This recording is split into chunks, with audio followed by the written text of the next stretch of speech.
Cette revue de la presse vous est offerte par le ministère camerounais des Transports. Chers conducteurs, l'excès de vitesse ou la vie, il faut choisir. L'inattention, l'imprudence, l'impatience ne vont pas avec le volant. Ceci est un message du ministère des Transports.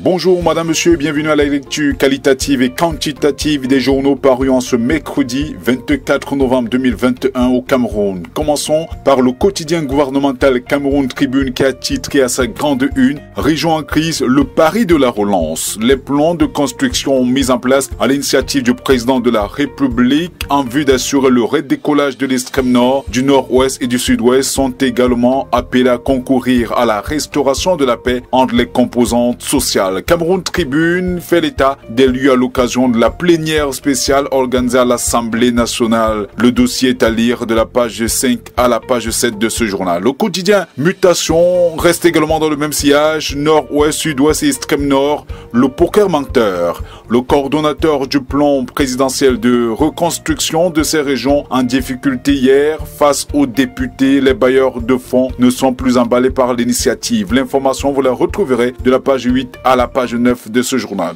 Le quotidien Le Messager, quant à lui, souligne à sa grande une conflit anglophone, 421,3 milliards de pertes en 4 ans. Selon le journal, la révélation a été faite hier lors du passage de Paul Tasson, ministre délégué auprès du ministère de l'économie, de la planification et l'aménagement du territoire devant les députés. Le plan présidentiel sevré de financement. L'information est à lire en page 3. Le quotidien La Nouvelle Expression reste dans la même veine. Assemblée nationale, révélation fracassante du député Nietzsche. Dans une intervention musclée devant la représentation nationale hier, le député du SDF de Voré-Est non seulement s'est fermement opposé à tout projet de reconstruction du nord-ouest et du sud-ouest avant le retour total à la paix, mais il a ouvertement dénoncé la corruption dont certains de ses collègues ont été l'objet la veille pour se taire à la plénière de ce mardi. L'information est à retrouver à la page 7 de ce journal. Le quotidien de l'économie parle également de la même information. Nord-ouest, sud-ouest, le gouvernement peine à mobiliser les fonds pour la reconstruction. Paul Tasson, coordonnateur national du plan présidentiel de reconstruction et de développement de ces deux régions, a fait le bilan de cette initiative au cours d'une séance plénière hier à l'Assemblée nationale. Éco Matin de ce mercredi fait la part belle au chantier de l'immeuble siège de l'Assemblée nationale. 350 nouveaux ouvriers chinois pour les travaux de plomberie et d'électricité. Le journal nous apprend que lancé en décembre 2019 pour une durée de 46 mois, les travaux de construction du nouvel immeuble siège de l'Assemblée nationale connaissent un retard de près de 6 mois. Beijing Urban Construction Group, l'entreprise chinoise qui réalise des travaux, invoque la persistance de la pandémie de coronavirus comme raison principale de cette situation. La suite est à lire dans ce journal qui parle entre autres du service de la dette. Le Cameroun va payer 240 milliards d'intérêts sur sa dette en 2022. L'information est à lire en page 7. En page 4, le journal nous annonce que Eneo va tenter de mobiliser 210 milliards de francs CFA. L'entreprise serait en discussion avec les principales institutions internationales. Toujours en rapport à l'investissement, le journal L'Équation fait un zoom sur le projet Ndolé City. Paul Biya mène le navire vers une émergence certaine. Après la convocation des parlementaires à une session ordinaire à l'Assemblée nationale par le très honorable président Kavaye Gueye-Djibril, le ministre de l'économie, du plan et de l'aménagement du territoire, Alamine Ousmane Meh, a défendu avec conviction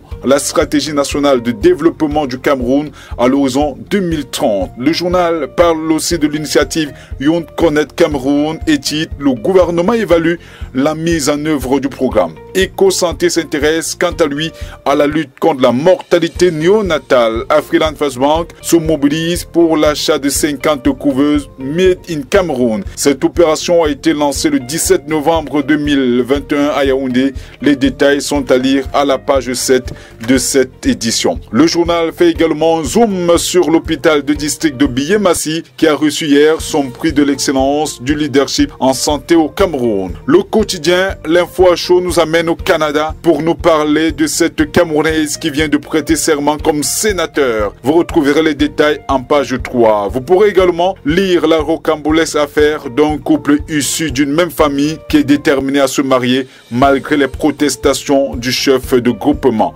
Le journal Albatros revient sur les préparatifs de la CAN Total Énergie 2021 et se pose une question fondamentale à sa grande une qui bloque le budget alloué à la communication de ce grand rendez-vous du football africain en terre camerounaise. Le quotidien Réalité Plus ne parle pas de cette information. Par contre, s'intéresse à la densification et à l'extension du réseau d'eau potable. Selon le journal, le directeur général de Kamwata, Gervais Bolenga, a été séduit hier par l'offre de la firme indienne Ion Exchange au terme d'une séance de travail tenue le 23 novembre 2021 à Yaoundé. Le journal nous apprend aussi qu'à Bafoussam, le maire Roger Tafan dédie un avenue à l'honorable Samuel Wembe. L'activateur nous amène dans l'univers de la science et de l'innovation et nous présente le Camerounais qui vient de réinventer un moteur à 4 temps. Il s'appelle Manga Edouard, digne fils béni de la Mefou et Afamba. Comment cela fonctionne? Nous vous invitons à lire les détails de la page 5 à la page 7 de ce journal. La Voix du consommateur parle d'un phénomène inquiétant qui fait malheureusement son nid dans les villes de Douala et de Yaoundé. Il s'agit de la prolifération des stations d'essence. Elles poussent comme des champions, nous apprend le journal, sans respect des normes environnementales et des conditions réglementant ce secteur. Certaines sont construites à proximité des habitations, des écoles, des lieux de culte et autres lieux publics. Selon le journal, cette profusion se fait avec la complicité de certaines autorités qui ne voient pas la catastrophe qu'elles peuvent provoquer en cas d'incendie ou d'accident de la circulation. Le quotidien Émergence nous amène dans l'enseignement supérieur et se pose une question à sa grande une. Que se passe-t-il à l'université de Yaoundé 1 où le recteur est en porte-à-faux avec certains responsables? Le journal nous apprend que face aux accusations qui fusent de toutes parts, l'université a présenté sa défense. Les détails sont à retrouver en page 5. Pour repère, le ministre de l'administration territoriale Paul Atangandi est un peu trop bavard. Il s'illustre par un langage singulier. L'homme qui vient de déposer au Parlement 2 projets portant amendement de la loi régissant les organisations interprofessionnelles et modifiant certaines dispositions relatives à la liberté d'association n'est pas avare en déclarations trop nutrientes. Le journal parle aussi de la hausse record des prix des poulets, poissons, huile raffinée, plantains dans les marchés.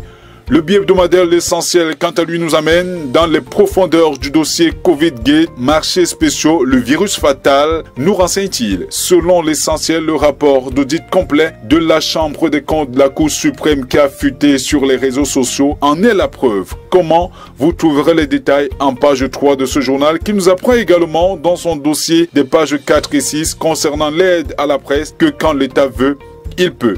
L'Œil du Sahel nous dit que du côté de Tildé, il y a 2000 déplacés internes qui sont menacés par la famine.